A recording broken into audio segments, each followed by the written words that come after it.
A lo largo de los siglos, la humanidad se ha enfrentado a increíbles enigmas, desafíos y leyendas relacionados con los rincones más remotos de nuestro planeta. Este video reúne 3 historias fascinantes, desde la peligrosa isla de las serpientes, Queimada Grande, infestada de reptiles venenosos, hasta los increíbles casos de supervivencia en islas deshabitadas, donde las personas demostraron su fortaleza y resistencia. Y finalmente, la leyenda de la mística isla de San Borondón, que aparece y desaparece, permaneciendo como un enigma sin resolver en el Atlántico. Estos relatos no solo nos dejan sin aliento, sino que nos invitan a reflexionar sobre los misterios de la naturaleza, la resiliencia del ser humano y los límites entre la realidad y los mitos. Pónganse cómodos, porque comienza nuestro viaje. En este episodio, descubrirás la isla más aterradora del mundo, situada en el Océano Atlántico. El gobierno de Brasil ha prohibido el acceso de turistas a esta isla. ¿Qué es lo que la hace tan aterradora? ¿Qué misterios y enigmas esconde? O tal vez peligros. Vamos a intentar averiguarlo juntos. Circulan historias aterradoras sobre la isla de Queimada Grande, considerada la isla más peligrosa del mundo, habitada por las criaturas con el veneno más tóxico. Hace ya 35 años que esta isla fue cerrada al público por las autoridades de Brasil, y hoy, en el canal Misterios de la Civilización, intentaremos descubrir la razón. Pónganse cómodos, que estamos a punto de partir. La isla de las serpientes, Queimada Grande, tiene una superficie de 43 hectáreas y se eleva a 200 metros sobre el nivel del mar. Está cubierta de exuberante vegetación y es deshabitada. No hay ni hoteles ni restaurantes, y solo un solitario faro blanco en la costa recuerda que en algún momento vivieron personas en la isla. Los brasileños sienten gran temor hacia Queimada Grande y la llaman la Isla de la Muerte. Algunos no se atreven ni siquiera a acercarse a sus costas, mucho menos a desembarcar en la propia isla. En Queimada Grande habita una de las serpientes más venenosas del planeta, la Bothrops insularis, o serpiente de cabeza de lanza, que pertenece a la familia de las víboras. La Bothrops insularis es una reptil extremadamente venenosa de este grupo, y se distingue de otras serpientes porque su cabeza está claramente separada del cuerpo y tiene forma de lanza. Su cola es relativamente corta, el cuerpo está cubierto de escamas gruesas, y sus ojos son de forma elíptica. Su coloración es amarillenta, a veces con manchas marrones poco definidas y un extremo oscuro en la cola. Las manchas en su cuerpo toman formas variadas y no siguen ningún patrón específico. Curiosamente, cuando está en cautiverio, la piel de la Bothrops insularis se oscurece debido a cambios en los procesos de termorregulación. Su vientre es de color uniforme, ya sea amarillo claro o verde oliva. El Bothrops insular puede alcanzar una longitud de entre 70 y 120 centímetros, y las hembras son significativamente más grandes que los machos. Una característica única de esta serpiente es su larga y prensil cola, que le permite trepar magníficamente por los árboles. El territorio de la isla de las serpientes, Queimada Grande, está literalmente repleto de reptiles. Su población llega a unas 5.000 especies. Es interesante destacar que las víboras de cabeza de lanza solo habitan en esta isla brasileña, lo que las convierte en endémicas. La ubicación, el clima y los hermosos bosques tropicales podrían haber convertido a Queimada Grande en un destino turístico popular. Sin embargo, un solo factor lo impide: las serpientes. Según los científicos, hace mucho tiempo la isla estaba conectada con la parte continental de Brasil por un estrecho istmo, pero los prolongados cambios geológicos hicieron que el istmo se sumergiera y la isla quedó completamente aislada. Las serpientes ya habitaban la isla en aquellos tiempos lejanos, cuando aún vivían en el continente. Sin embargo, cuando el ser humano comenzó a desarrollar activamente la selva, los reptiles fueron desplazados. Las serpientes cruzaron el istmo que existía en ese momento hacia Queimada Grande, donde siguen viviendo hasta el día de hoy, sintiéndose los dueños absolutos del lugar. Con el tiempo, en Queimada Grande no quedó ningún animal, excepto las serpientes. La más peligrosa entre ellas es la víbora de cabeza de lanza insular. El veneno de esta serpiente se considera mucho más letal que el de la víbora gursa o la cobra. Su mordedura provoca una rápida necrosis de los tejidos, y una persona puede morir en cuestión de segundos. Las autoridades de Brasil otorgaron a esta porción de tierra el estatus de reserva natural y establecieron una prohibición oficial para la visita a la isla, tanto para los residentes locales como para los turistas. Sin embargo, incluso sin esta prohibición, no hay quien se atreva a arriesgar su vida en busca de nuevas emociones. La isla de las serpientes, Queimada Grande, es considerada una de las reservas más inusuales del planeta, y su historia está rodeada de numerosas leyendas trágicas y rumores. Los barcos turísticos se acercan a sus costas, pero no desembarcan en la isla. Además de los barcos turísticos, es común ver pescadores y buceadores cerca de Queimada Grande. Una vez al año, las Fuerzas Armadas brasileñas desembarcan en la isla para realizar trabajos de mantenimiento en el faro. Existen muchas leyendas sobre la isla de las serpientes, Queimada Grande. Una de ellas relata la historia de unos piratas que desembarcaron en esta isla para esconder sus tesoros entre las rocas. Los piratas liberaron algunas serpientes en la isla para que protegieran el tesoro de los intrusos. Con el tiempo, las serpientes se multiplicaron, tomaron control de toda la isla y la hicieron peligrosa para los seres humanos. Otra leyenda cuenta la historia de un desafortunado pescador que llegó a la orilla para disfrutar del sol y probar frutas exóticas. Tan pronto como el pescador puso un pie en la isla, fue mordido por una serpiente venenosa. El pobre solo logró llegar a su bote, donde falleció. Más tarde, cuando otros pescadores pasaron cerca de la isla, encontraron su cuerpo balanceándose en la barca sobre las olas del mar. La tercera leyenda habla del guardián del faro y su familia. Una noche, mientras dormían profundamente, las serpientes se colaron por las ventanas de su vivienda. Los aterrorizados habitantes huyeron despavoridos hacia el bosque cercano, pero fueron atacados por las serpientes y murieron a causa de sus mordeduras. Después, el faro de la isla fue convertido a un modo de funcionamiento automático, que no requiere la presencia constante de personas. Algunos empresarios también intentaron desarrollar la isla, planeando crear plantaciones de bananos. Sin embargo, los trabajadores que contrataron, al intentar quemar el bosque y los matorrales, fueron mordidos por serpientes y se vieron obligados a abandonar la isla.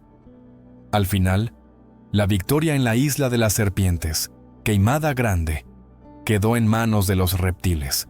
Hoy en día, la isla es visitada únicamente por herpetólogos, quienes deben ser extremadamente cautelosos y tomar todas las medidas de seguridad. El gobierno de Brasil exige que en cada expedición científica haya un médico presente, capaz de proporcionar asistencia en caso de mordedura de serpiente. Las serpientes de cabeza de lanza pueden verse por toda la isla Queimada Grande. Se enrollan en la arena, habitan los acantilados que cuelgan sobre el mar y se desplazan de un árbol a otro en busca de alimento. Hay tantos reptiles que en el bosque de la isla siempre se escucha un susurro suave, el murmullo de cientos de serpientes deslizándose. La razón de la gran cantidad de serpientes radica en la ausencia de depredadores naturales. En la isla simplemente no hay animales que puedan controlar el crecimiento de la población de serpientes. Casi todas las serpientes de cabeza de lanza pasan la mayor parte de su vida en los árboles y en los arbustos bajos. Les gusta esconderse entre las hojas, por lo que es difícil verlas incluso a corta distancia. Sin embargo, al rozar una rama o pisar una serpiente accidentalmente, es fácil provocar un ataque. La isla de las serpientes, Queimada Grande, está ubicada a 35 kilómetros del continente. Los barcos turísticos salen desde la ciudad costera de Santos, que está conectada por autobús con la gran ciudad brasileña de Sao Paulo. Sin embargo, No recomiendo a nadie acercarse a esta isla, incluso si no planean desembarcar en ella. Así, la isla de las serpientes Queimada Grande se considera con razón uno de los lugares más peligrosos y enigmáticos del planeta. La gran cantidad de serpientes mortalmente venenosas, su aislamiento del resto del mundo y las aterradoras leyendas hacen de esta isla un lugar al que pocos se atreven a ir. Increíbles casos históricos de supervivencia en islas desiertas. Increíbles historias de supervivencia en islas desiertas. La historia está llena de casos sorprendentes en los que personas han sobrevivido en las condiciones más duras y aisladas en islas desiertas. Estas historias demuestran la increíble fuerza de voluntad, resistencia e ingenio de quienes se enfrentaron cara a cara con los elementos de la naturaleza. En este video, hablaremos de los casos más conocidos e increíbles de supervivencia en islas desiertas. Alexander Selkirk. El prototipo de Robinson Crusoe. Una de las historias más famosas de supervivencia en una isla desierta pertenece a Alexander Selkirk, nacido en 1676 en la ciudad escocesa de Largo, quien desde joven mostró un gran interés por el mar. Pronto se convirtió en marinero y comenzó a viajar en diferentes barcos. En 1703, Selkirk se encontraba a bordo del barco inglés Cinque Ports, que participaba en incursiones piratas en la parte sur del Océano Pacífico, cerca de las costas de América del Sur. El capitán del barco era Thomas Stradling. Durante uno de los viajes, Selkirk y el capitán tuvieron un conflicto, que resultó en su desembarco en la isla más cercana, más a tierra, en el archipiélago de Juan Fernández, cerca de la costa de Chile. Esta decisión fue fatal, ya que Selkirk quedó solo en una isla desierta, y poco después el barco se hundió, confirmando los temores de Selkirk. Desembarcó en la isla con provisiones mínimas, incluyendo ropa, un arma, algunas herramientas, una Biblia y tabaco, y se vio obligado a sobrevivir solo durante 4 largos años. Selkirk encontró cabras en la isla traídas por expediciones españolas anteriores, lo que se convirtió en su principal fuente de alimento, pero con el tiempo aprendió a atraparlas a mano. Además de la carne de cabra, recolectaba frutas, vegetales silvestres y pescaba. Uno de los mayores desafíos fue la soledad. Para no volverse loco, Selkirk hablaba con los animales y cantaba salmos. A pesar de las dificultades constantes, su estado físico mejoró.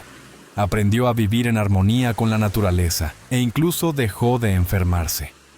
Selkirk pasó 4 años y 4 meses en la isla, hasta que fue rescatado en febrero de 1709 por un barco británico bajo el mando del capitán Woodes Rogers. Rogers quedó impresionado por el estado físico de Selkirk. A pesar de haber estado en aislamiento durante años, estaba en excelente forma y parecía sano. Selkirk regresó a Gran Bretaña. La historia de Selkirk inspiró a Daniel Defoe a escribir la novela Robinson Crusoe, publicada en 1719. Aunque Defoe cambió algunos detalles y añadió elementos ficticios, la base de la trama fue la historia real de Alexander Selkirk, un hombre que, a pesar de todas las dificultades, logró sobrevivir y adaptarse a la vida en total aislamiento. Después de ser rescatado, Selkirk volvió a servir en la marina y continuó viajando. Murió en 1721 de una enfermedad tropical durante uno de sus viajes en el barco Weymouth, en la costa de África. Su historia ha perdurado como un ejemplo de resistencia humana y capacidad para superar las pruebas más difíciles. La historia de Margaret y Richard Ashby. La historia de Margaret y Richard Ashby es uno de los casos menos conocidos, pero igualmente sorprendentes de supervivencia en una isla desierta en el siglo XIX. Su historia está relacionada con pruebas increíbles y una gran resistencia, que les permitió no solo sobrevivir en condiciones adversas, sino también mantener a su familia en las circunstancias más extremas. Margaret y Richard Ashby eran una pareja británica que, en 1867, partió en un viaje por el Océano Pacífico. viajaban en un pequeño barco con la esperanza de comenzar una nueva vida en otra región o explorar nuevas oportunidades. Durante su viaje, el barco fue atrapado por una tormenta y naufragó cerca de una de las islas desiertas del Océano Pacífico. La pareja fue arrastrada a la orilla con provisiones mínimas y algunas herramientas salvadas del barco que se hundía. El primer desafío al que se enfrentaron Margaret y Richard fue la falta de agua y comida en la isla. Era una isla desierta, con recursos limitados para la supervivencia. Sin embargo, gracias a su ingenio, los Ashby comenzaron a adaptarse a las duras condiciones. Richard cazaba tortugas marinas, que se convirtieron en su principal fuente de alimento. Las tortugas proporcionaban no solo carne, sino también una fuente vital de grasa, lo que ayudaba a la pareja a sobrevivir. La pesca también se convirtió en una fuente crucial de sustento. Usando los restos del barco y otros objetos encontrados en la playa, Richard pudo fabricar aparejos de pesca y capturar peces. Para obtener agua potable, recogían agua de lluvia utilizando depresiones naturales en las rocas. Margaret estaba embarazada en el momento del naufragio, lo que añadía estrés adicional y peligro a su supervivencia. A pesar de las condiciones extremas, logró dar a luz en la isla. Este evento fue tanto una alegría como un nuevo desafío para la familia, ya que ahora tenían que cuidar de un recién nacido en medio de una constante escasez de recursos. Durante los largos meses que pasaron en la isla, los Ashby continuaron luchando por sobrevivir, esperando un milagro o un rescate. Mantenían hogueras de señales para atraer la atención de cualquier barco que pasara y seguían adaptándose a la vida en la isla. Sin embargo, el tiempo pasaba y la esperanza de ser rescatados disminuía.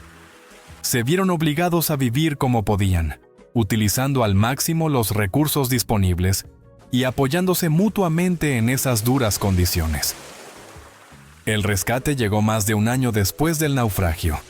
Los marineros de un barco que pasaba vieron el humo de las hogueras de señales y se dirigieron a la orilla, donde encontraron a Margaret, Richard y su hijo. Aunque exhaustos, la familia estaba viva y fue llevada a bordo del barco, volviendo finalmente a la civilización. La historia de la tripulación del barco Bounty. La historia de la tripulación del barco británico Bounty es una de las historias marítimas más conocidas y dramáticas del siglo XVIII. Este relato sobre un motín, supervivencia y búsqueda de un nuevo refugio se ha convertido en un ejemplo clásico de aventuras marítimas, que ha inspirado numerosos libros y películas.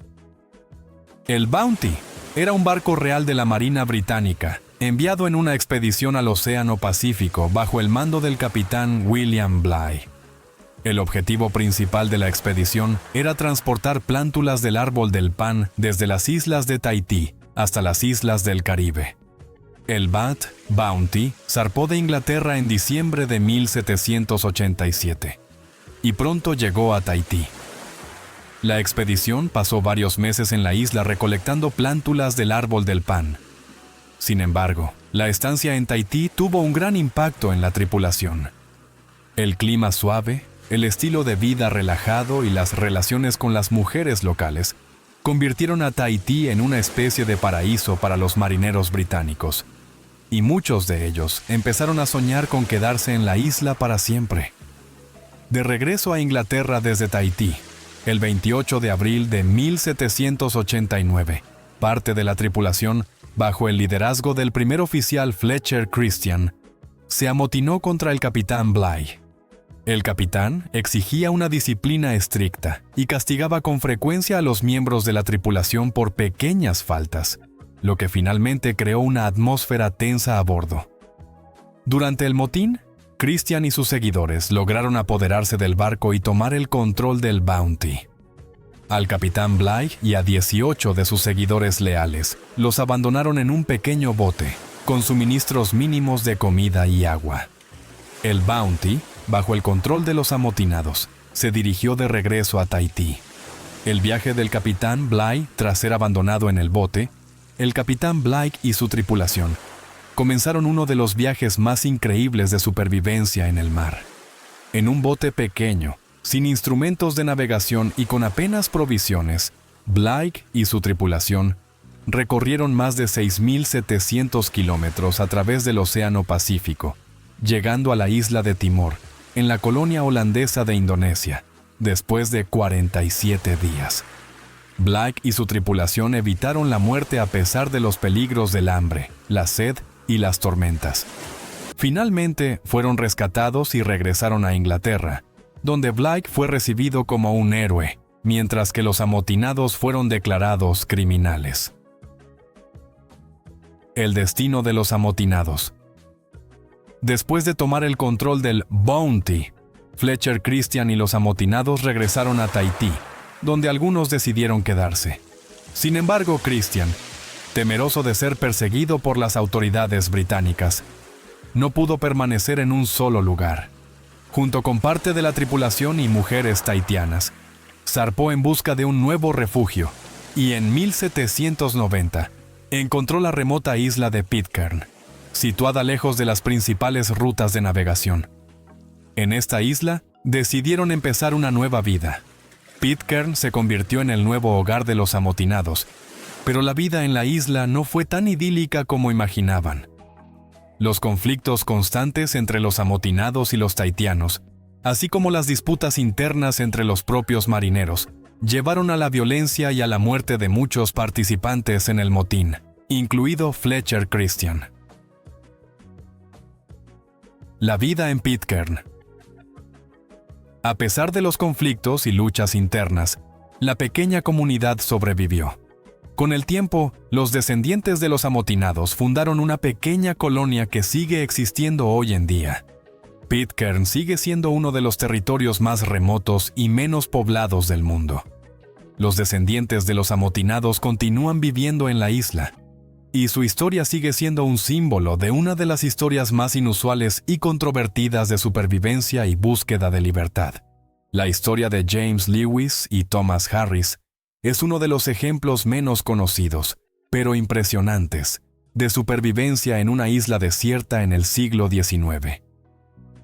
En 1863, estos dos marineros británicos quedaron aislados tras un naufragio en el Océano Pacífico y pasaron más de un año en condiciones que exigieron de ellos una increíble resistencia e ingenio.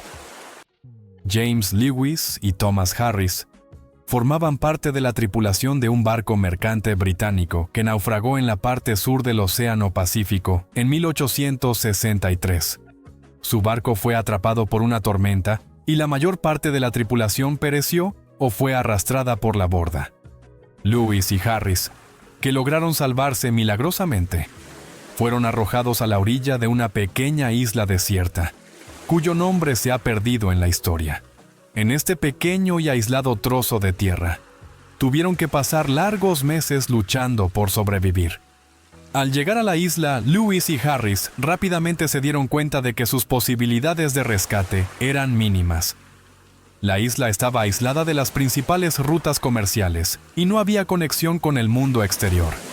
No tenían grandes reservas de comida ni agua, y todo lo que les quedaba eran algunas herramientas salvadas del barco y la ropa que llevaban en el momento del naufragio. En los primeros días, Lewis y Harris se concentraron en buscar fuentes de agua y comida. La isla carecía de recursos, pero los marineros lograron encontrar agua dulce en depresiones y arroyos naturales. Para alimentarse, cazaban aves marinas y recolectaban huevos, que se convirtieron en una importante fuente de proteínas. Con el tiempo, conscientes de que el rescate podría tardar meses o incluso años, Lewis y Harris comenzaron a organizar su vida en la isla. Utilizando los restos del barco que habían sido arrastrados a la orilla, construyeron cabañas primitivas para protegerse del mal tiempo. La principal fuente de alimento se convirtió en el pescado y las tortugas marinas. Fabricaron aparejos de pesca simples y capturaban peces, además de cazar tortugas, cuya carne se convirtió en un valioso recurso alimenticio. Después de pasar más de un año en la isla, Lewis y Harris construyeron hogueras de señales y las mantenían encendidas por si pasaba un barco. Mantenían la esperanza de ser rescatados, pero su moral a menudo estaba al límite. la falta de contacto humano, las mínimas provisiones de comida y agua, así como las tormentas constantes y las malas condiciones climáticas, hacían su situación extremadamente difícil. El rescate llegó de manera completamente inesperada. Después de 16 meses, en 1864, un barco mercante que pasaba cerca de la isla vio el humo de las hogueras de señales. Los marineros desembarcaron y encontraron a Lewis y Harris, que estaban exhaustos pero vivos. Fueron llevados a bordo del barco y regresaron a la civilización. Historias de supervivencia en islas desiertas demuestran la fuerza del espíritu humano, la voluntad de vivir y la capacidad de adaptarse a condiciones extremas. Estos relatos nos inspiran con su valentía y resiliencia, mostrando que incluso en las circunstancias más difíciles, las personas pueden encontrar maneras de sobrevivir y no perder la esperanza. San Borondón, el misterio de la isla desaparecida. El Océano Atlántico ha sido durante siglos un lugar lleno de misterios y mitos que han inspirado a navegantes y exploradores. Una de esas leyendas es la de San Borondón, una isla mística que, según la tradición, aparece y desaparece como un espejismo.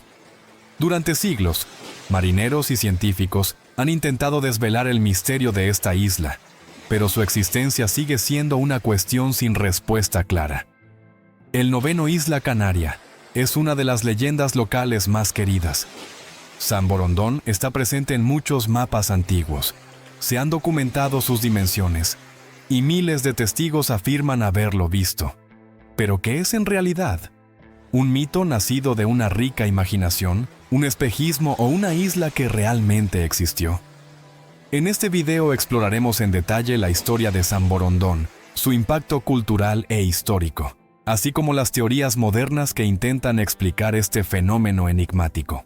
La historia de San Borondón tiene sus raíces en los mitos irlandeses asociados con el viaje de San Brandán, un monje irlandés y navegante, que vivió en el siglo VI. La leyenda cuenta que San Brandán emprendió un viaje a través del Océano Atlántico en busca de la Tierra Prometida. Esta isla mítica, conocida como la Isla de los Bienaventurados o Tir na Nog, se consideraba un lugar de eterna juventud y felicidad.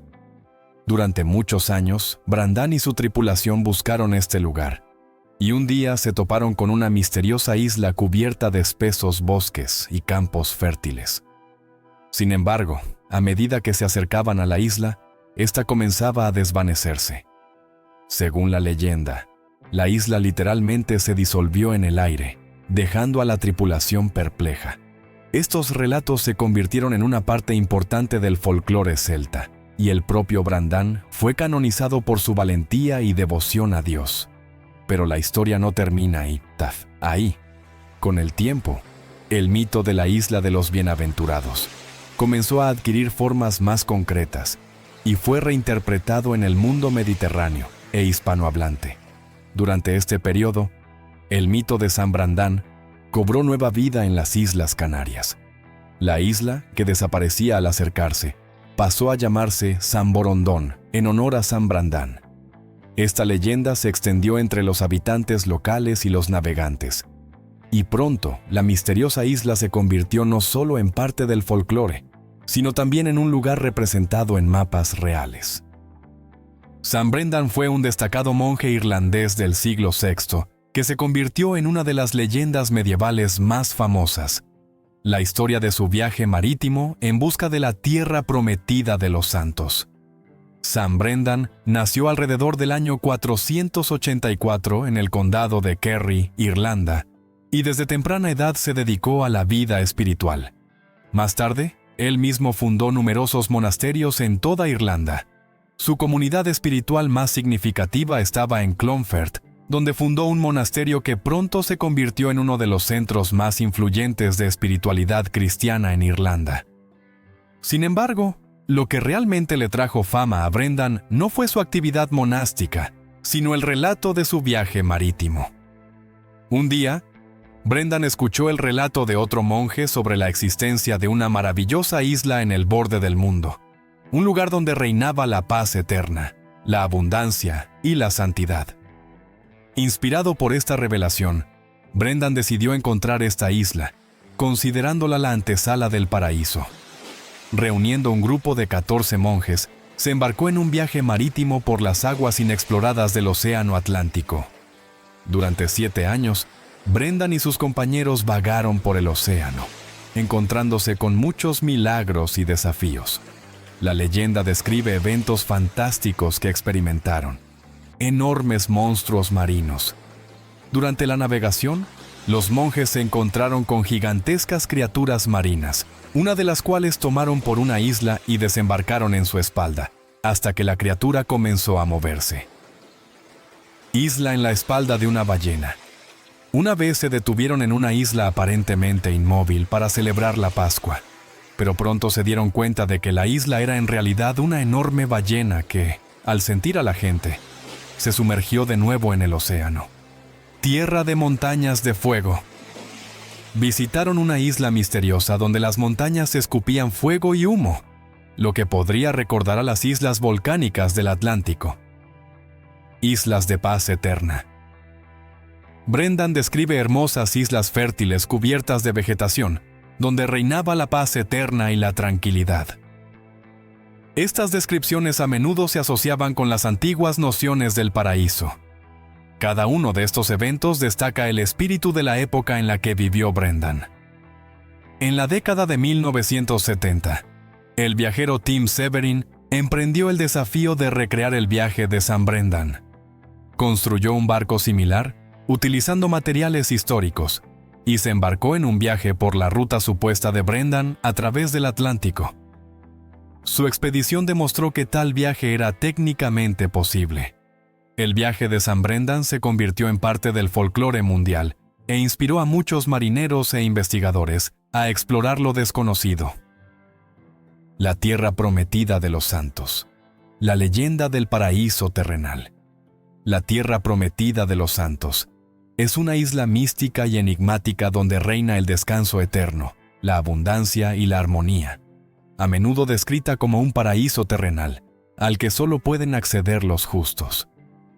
La leyenda de la tierra prometida de los santos no es solo un relato épico, sino también un símbolo de la búsqueda espiritual y el anhelo de la humanidad por alcanzar el paraíso en la tierra.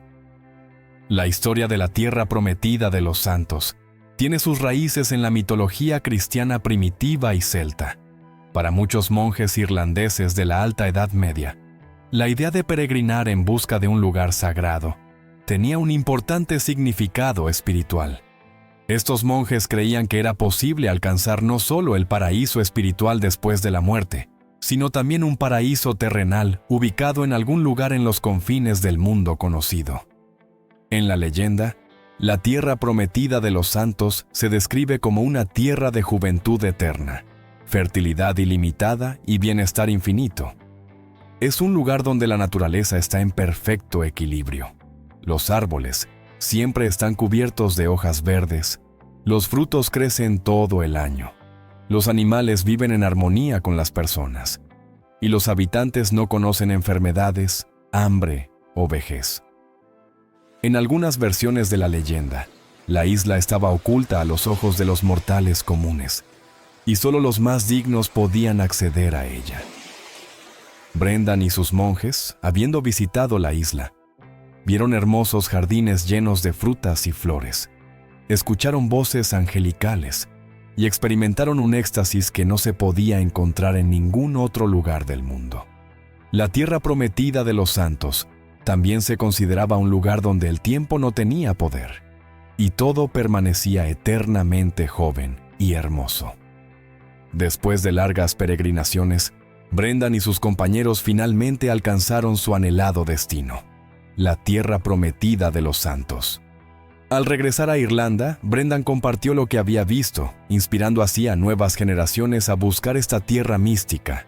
Durante la era de los grandes descubrimientos geográficos, cuando Europa buscaba explorar nuevas tierras y océanos, los mapas jugaron un papel fundamental. A finales del siglo XV y principios del XVI, cuando los marineros exploraban activamente las aguas del Atlántico, San Borondón comenzó a aparecer en los mapas. Esta isla fue señalada en numerosos documentos de navegación con diversos nombres, como San Brandán o Isla de San Borondón. La ubicación de la isla se indicaba generalmente cerca del archipiélago canario, y su descripción variaba desde un lugar fértil y lleno de vegetación hasta una isla misteriosa y oculta. Los marineros de la época afirmaban haber visto los contornos de la isla en el horizonte, e incluso describían sus altas montañas, volcanes y densos bosques.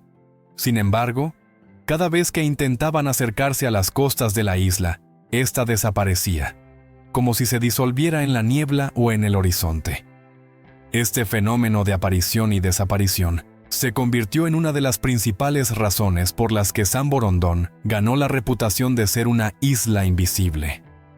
Estos relatos sobre la misteriosa isla se transmitieron de boca en boca entre los marineros, inspirándolos a emprender nuevas expediciones. Los registros históricos de los viajes y búsquedas de la isla se conservan en los documentos de la época, y muchos marineros intentaron encontrar San Borondón, convencidos de que existía. La obsesión por encontrar San Borondón alcanzó su punto álgido en los siglos XVII y XVIII, cuando se organizaron numerosas expediciones con el objetivo de descubrir la isla desaparecida. Uno de esos casos está relacionado con el explorador español Antonio de Viegas, quien afirmaba haber visto San Borondón durante su travesía. En sus informes, Viegas describía cómo su barco se acercaba a una tierra cubierta de bosques y altas montañas. Sin embargo, cuando la tripulación intentó echar el ancla, la isla comenzó a desvanecerse, y pronto solo quedó el océano abierto ante ellos. Estos relatos pueden sonar casi fantásticos, pero para los marineros de aquella época formaban parte de la realidad. Las expediciones, como las de Jean de Bettencourt y otros exploradores españoles, estaban dedicadas a la búsqueda de la isla, pero nadie logró desembarcar en ella. San Borondón se hizo famoso como una isla fantasma, que se escabullía cada vez que alguien intentaba acercarse. Sin embargo, cada intento fallido de encontrar la isla solo añadía más leña al fuego de los rumores y las especulaciones. Algunos creían que la isla estaba maldita o protegida por fuerzas místicas que impedían que las personas se acercaran a ella. Otros suponían que la isla solo podía ser vista por los elegidos, aquellos de corazón puro y dignos de la bendición de Dios. Independientemente de si San Borondón existe en la realidad, ya sea un espejismo, una isla volcánica desaparecida o fruto de la imaginación, San Borondón sigue siendo un símbolo de nuestro anhelo humano por descubrimientos y la búsqueda de maravillas. Quizás algún día alguien realmente encuentre esta isla desvanecida y el misterio se resuelva. Pero hasta entonces, San Borondón continuará viviendo en las leyendas, inspirando a las personas a soñar con mundos desconocidos. Si te ha gustado esta historia y quieres saber más sobre lugares misteriosos, mitos y descubrimientos sorprendentes, no olvides darle like, suscribirte a nuestro canal y activar la campanita para no perderte nuestros próximos videos emocionantes. Deja tus comentarios. Quizás tú mismo hayas visto San Borondón o hayas oído hablar de él. Nosotros seguiremos compartiendo historias sobre los rincones más interesantes y místicos de nuestro planeta. Estas historias increíbles hablan de misterios que desafían nuestra imaginación, de la valentía de las personas que superan lo imposible y de los mitos que siguen vivos en la memoria de generaciones. El mundo está lleno de enigmas y nuestro viaje apenas comienza. Si les ha gustado este video, no olviden dar like, suscribirse al canal Misterios de la Civilización y activar la campanita para no perderse los próximos episodios fascinantes. Escriban en los comentarios cuál de estas historias les impresionó más y compartan sus pensamientos. Gracias por acompañarnos hoy. Nos vemos en los próximos videos, donde seguiremos descubriendo los rincones más asombrosos y misteriosos de nuestro planeta. Hasta pronto, amigos, y nunca dejen de soñar y explorar.